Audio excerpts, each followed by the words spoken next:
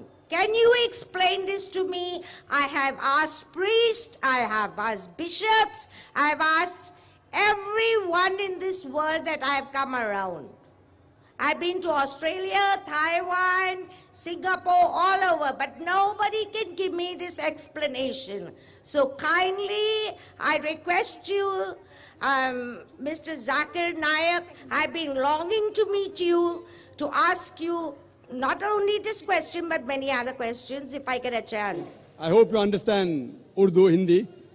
Because this Very is, backward in Urdu and Hindi. If you can explain into English and then translate it in your Urdu, I don't mind. okay, sister. First, I'll give the answer because you're a non-Muslim. I'll give you an exception. Normally, when I speak in English, I only answer in English. If I speak in Urdu, I only answer in Urdu. I'm more comfortable with English, so I'll give you an opportunity, sister. The sister asked a question that Adam had two sons, Cain and Abel. In Islam also, in the Quran, Habil or Qabil.